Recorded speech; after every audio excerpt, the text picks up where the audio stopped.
What's up, everybody? This is your boy Scotty, and this is my review on, this is my overview on the third season of The Rainbow Connection, written by Reginald Fleming. What's up, y'all? I was supposed to get this video earlier, but I got on the phone with Justin J. After I got on the phone with Justin J, I was talking to one of my friends, then I ate.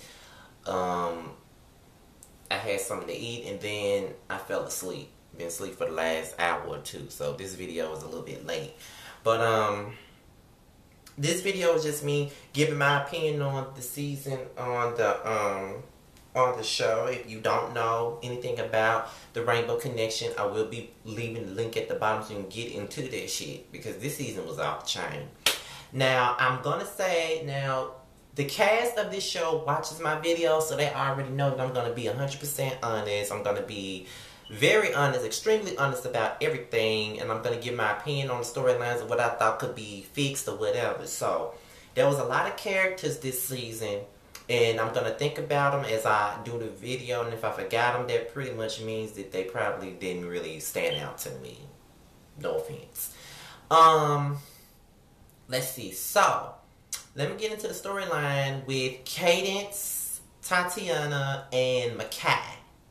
Now, at first I thought Makai wasn't coming back, but he finally came back and he got his own shot. Now, what I really wanted to happen was that, Cadence and Tatiana were fighting or whatever, and they didn't like each other. They were, going back and forth, sabotaging each other's, investor meetings or whatever. But it turns out they sitting up here fighting each other, but Makai got his own shot and had them two fight, basically manipulate the whole situation. And, Cadence and Tatiana pretty much buried the hatchet. It would have been really nice for us to see Cadence and Tatiana meet up with each other. Conjure up a little plan, you know what I'm saying? Get a plan against Makai and just go, that's what I was hoping that was going to happen. I really wanted Cadence and Tatiana to get together and take Makai down, because I felt like that's what needed to happen. But that it didn't happen that way. But, But Cadence got Sierra to get involved so they can take Makai down. But I really wanted to see Tatiana and Cadence get together. But their storyline was pretty much cool. I was glad that they got their shit together and buried the hatchet and realized that it was because of Makai that they couldn't get along. So then, we get into Jarrell. Jarrell pretty much was a drunk most of this season. All he ever did was drink hard liquor and shit. And at first it looked like he was about to have a love interest in Kendrick, because at the very beginning Kendrick would find him out drunk and shit. And you know what I'm saying? Jarrell didn't want him around or whatever, because they had their issues or whatnot. And it seems like Jarrell was softening up towards Kendrick, and it looked like they were going into couple land, but that didn't happen. That's what I thought was going to happen. But then we find out that when Kareem was finding some dirt on Kendrick actually is actually HIV positive, and that was something I didn't even expect to see. And I'm like, God damn, this fucked up. You know what I'm saying? Damn, like, he did all this dirt and he HIV positive. So I really hated the fact that we didn't get to see the outcome, because you know what I'm saying, he was still extorting money from Kareem, but Kareem would never reveal the truth about Kendrick being HIV positive. And I really kind of wanted him to do that, because Kendrick is a dirty low down motherfucker, and he don't give a fuck who he hurts. Brianna, I like her because of her ghetto, the way she talks or whatever, but you know what I'm saying? I just couldn't deal with her storyline. She was such a desperate ass bitch, trying to fuck all these gay ass niggas to get a damn baby. You know what I'm saying? Like, girl, sit your ass down. Go to the sperm bank if you really want a baby. Like, there's ways you'd have a baby. Go to the damn sperm bank. Why you trying to fuck these niggas that clearly ain't gonna get hard for your ass? You know what I'm saying? Like, girl, sit down. Sit the hell down. But that's all I gotta say about Brianna, because I ain't like her storyline, period. I used to cringe every time I saw her ass. Like, bitch, really? And then when she tried to fuck Gavin. What, girl? Then, speaking of Gavin, we get into the storyline with Gavin, Tristan, Trey, and Hold on, y'all.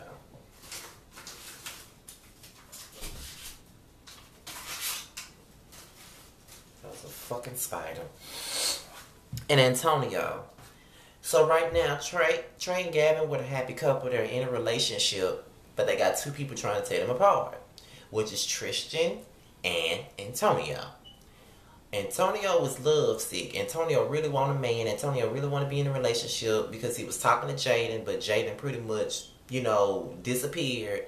So he wanted Trey. But the thing about it was Tristan and Gavin shared a kiss.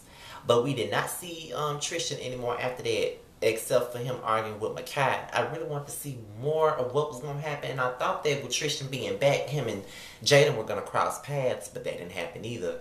But this season really turned me off to Antonio's high yellow ass. It really turned me off to him because I thought that he was one of the good guys, but now he trying to scheme and take somebody else's man, putting Awesome in motherfucking syringes. Like, what the fuck? You that damn desperate for a man, nigga? You that damn desperate for a motherfucking man? You that damn desperate to break up Trey and Gavin? And I really love the fact that Trey and Gavin pretty much made the fuck up and just kept it moving, you know what I'm saying? Like a real ass super couple supposed to do. Like, they really made up and got their shit together. And Trey forgave Gavin for kissing Tristan. But I really hope that that they stay together. I actually like Tristan. I actually like Trey and Gavin together. But Antonio, have a seat. And I really love the fact that Jarrell had read the shit out of Antonio. Made them look stupid as hell. I loved every fucking moment of it. Every second. Jarrell gave me life when he read the shit out of Antonio. Because Antonio needed it. He really needed to get read. I cannot stand that fucking character. Get into the storyline with Sydney and Dominique / Layla.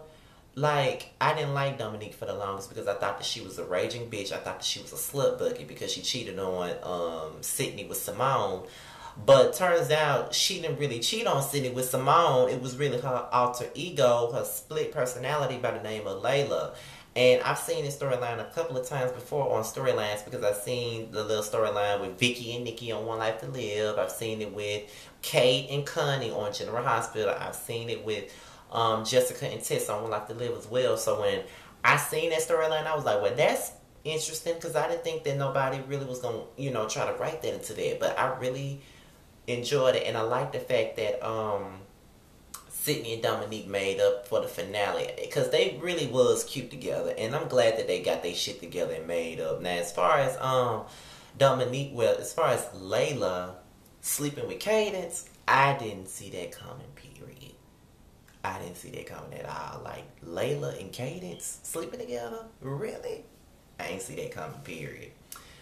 Now, it was a new character by the name of Brandy. I didn't like her one bit because she's very nosy. She was nosy as a motherfucker. Like, every scene she was in, she was always in somebody's business. And I'm like, girl, get you some. You know what I'm saying? Get you some fucking business. But turns out there was more to her than just being a nosy ass bitch. She actually had a storyline of her own, which was with her and Rocky. Yes, he came back at the very end. They obviously messed around, and she done found out that she pregnant. I'm like, oh shit, I can't wait for season 4. Then we get into Heather's old desperate ass. She has been, at the very beginning of the season, it was pretty much clear that she killed Rocky, and she was trying to cover it up. But turns out, she didn't really kill him. He wasn't dead, and Mackenzie was trying to find out what happened to Rocky, but you know what I'm saying, Heather wouldn't tell it, and her and Mackenzie got into a scuffle. Then she got with Aiden messy ass to take Mackenzie down, and she pretty much broke up Mackenzie's relationship with Nina. But then she's flirting with Shane, and she was just all over the place this season. But she told her story about how after she killed Rocky. She found out she was pregnant and got an abortion because she thought that was the best thing to do. And then, come to find out she didn't kill Rocky. She found out she didn't kill him, and she fainted in his arms. I am so tired of Heather. I don't like her ass, period. Jaden, everybody knows that it's probably my favorite character on the show. Jaden was everything to me this whole season. Like, I love Jaden. Like, I liked seeing his transition from finding out that he tried to kill himself to, you know, finding out what happened and getting himself back out there. And, you know, when Rocky came back, I was like, y'all, I really want Jaden and Rocky to be a couple. I really want Jaden and Rocky to be a couple. But, of course, that didn't happen. He ended up meeting, you know, Kendrick's cousin, Drew. And they ended up having a little fling on the finale. But turns the fuck out, not only was Jason and Drew seeing each other, but Drew was also seeing Kareem. That was revealed at the very end of the episode because Kareem was talking about how he met this new person online and whatnot. Then Drew was talking about how he met somebody online. But then he fucked Jaden, but then he talking to Kareem, which is Jaden's best friend. I'm like, oh snap. That was the shit right there. I was enjoying every moment of that one. I'm like, I can't wait to see that storyline unfold next season. So then, well, a dumb bitch got jumped a few months back. And the people that the dealer sent to beat her ass only got a mid portion of the money. Zenobia. Let me tell you, I hated Zenobia. I couldn't stand Zenobia. At the very, like, last season, I couldn't stand Zenobia. And that's only because I was Team Cadence. I love Cadence. Cadence can do no wrong. I love Cadence. Didn't give a fuck about Zenobia. Fuck Zenobia. I like Cadence. That's what the situation was. But this season made me like her. And Mackenzie was trying to get back with Zenobia. And, you know what I'm saying? Zenobia wasn't having it. And then, you know, she was in a relationship with Nina. And, you know, Mackenzie kept saying that, you know, Nina was trying to push her back with Zenobia. But 9 times out of 10, Mackenzie, you know damn well you want to be back with Zenobia. Because Nina was nothing but a rebound chick for you. You know you want to be with Zenobia. Everybody who watched the show pretty much knew that you wanted to be with Zenobia. So don't pretend like you didn't. And then your flame from the past, Amy, came in. And she was a producer working with Sydney. But it turns out she wasn't even no producer because Aiden messy ass then hired her ass to come back and take your ass down. Like, really? In Aiden ass, I was so fucking glad when Queen Cadence knocked the fuck out of Aiden because he is so damn messy. Like, he is in everybody's business. And it's just crazy to me how he keep getting away with everything. And I really wish somebody would take his ass down and just realize how messy he is. But I was so glad that Cadence has punched the shit out of him because he really needed that punch. Like, get mad because she wouldn't give him the tea. Boy, if you don't sit your ass down somewhere with the bullshit. If you don't sit your ass down somewhere with the bullshit. So that was one thing. Now Jennifer, at the very beginning of the episode, she pretty much confronted Simone about how she slept with Dominique, and then she confronted Dominique about sleeping with Simone. But then she hired Reagan to make Simone jealous. But it pretty much turned out that Jennifer actually ended up falling for Reagan while Reagan had a girlfriend. So I want to see what's going to happen with Jennifer and Reagan because I really believe they'll make a nice couple. I was hoping they would be a couple throughout all this, but Reagan got a girlfriend. So I want to see this little triangle. And where does Simone go? Like, that's another thing because we haven't seen Simone at all since the first beginning of the 3rd season, since the premiere. So I want to know what happened to Simone. Is she going to be back next season? What happened? Shane and Marlon. This relationship was pretty much, it was a nice relationship until Shane had disappeared, and then he came back, and then, you know, him and Marlon got back together.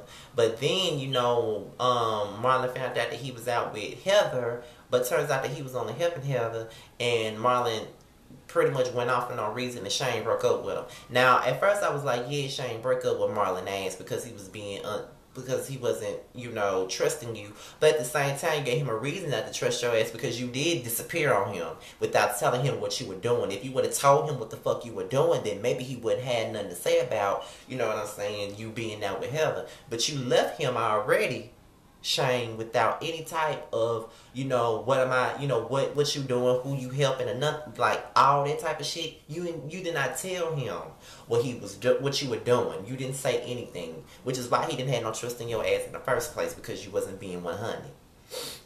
So, but I'm pretty much, I want to see what's gonna happen with that. You know what I mean? Like, are they gonna get back together? What's gonna happen? Sierra was was up to her old schemes, but I actually ended up liking Sierra. She tried to rope Antonio into sleeping with Tay or whatnot, but Antonio didn't want to do that because he wanted to be with Trey. And whatever happened to Tay, because at the very beginning he was trying to scheme to get an investment from Sierra to pay back DiMaggio's people or whatever for him burning down the club. What happened to Tay? DiMaggio came back, but he ain't really had too much of a storyline. We just know that he was in Paris and all of that, so I ain't really care about DiMaggio like that. Wesley, I never cared much for the character, period, at all, point blank. I never cared for the character like that. However, he slick got a storyline of his own this season. Turns out he was messing around with a married man. Now, I wonder if next season, if we going to see the married man and see what's going to happen with that situation. You know what I'm saying? Because of the simple fact, you know, we keep hearing about the married man, but where is the married man? You know what I'm saying? Are we going to see the wife? What's going to happen?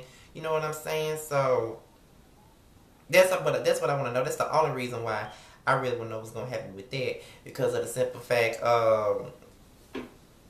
you know what I'm saying? It's crazy. You know what I'm saying? Like, I really want to know what's going to happen. Because for a long time, I used to write this character off. I really didn't like Wesley because he was always in other people's business. And, you know, he didn't really have a storyline of his own. But, yeah, he was always in other people's shit. Like, I used to be like, can Wesley get a storyline of his own? Shit, can he please get a storyline of his own? Or can he go the fuck away? You know what I'm saying? So, you know what I'm saying? It is what it is, though. I hope I didn't forget nobody because those are really all the people that I remember. This was a great season. A great season. A great season. Now, like, this season was much better than the last one. The episodes were longer. The episodes were every 2 weeks. And it makes me wonder what's going to happen next season. Like, there's a lot of unanswered questions that I do have. Like, whatever happened to Kendrick? Why didn't we see him again? Whatever happened to Simone? Whatever happened to Tay? You know what I mean? Whatever happened to Tristan? Like, I thought there was potential for a storyline there. Like, what happened? And what will happen? And when is season 4 coming? Because I'm really anticipating that shit. Because this damn, finale was the shit. This whole finale was the shit. Like, it really made me hungry for another season real quick.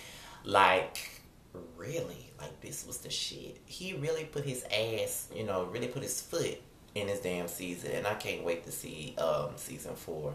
I just want to send a shout out to everyone on the cast of The Rainbow Connection. They're pretty much aware that you know, I'm a big advocate for the show. I try to push everybody to the show as much as possible. And, you know what I'm saying? I want to see them do good things. And, you know, I like the show. So, you know, this season was the shit. And I can't wait to see more drama unfold on season 4. And that's pretty much it. My favorite characters of all time out of this show has to be Jaden, Rocky, Tristan, Gavin, and did I say Gavin already? Cadence. Let me see. Is that it? I kind of like Dominique now because now that I know what's going on. But I think that's pretty much all of my favorite characters right now. I hope I'm not forgetting about it. But I know this show got a lot of fucking characters. You can't really keep up. I hope I didn't forget nobody's storyline. But as far as I'm concerned, y'all, that's all I got to say about the Rainbow Connection. I'm out of here, y'all. Peace.